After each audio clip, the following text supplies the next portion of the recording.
Jadi mudik tahun ini terasa lebih nyaman. Sempat juga mampir ke pos pelayanan polisi untuk istirahat sebentar. Sekalian nanya-nanya tentang informasi jalur mudik terbaru.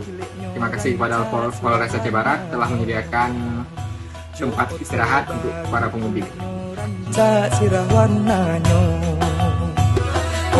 Sana, marilah kita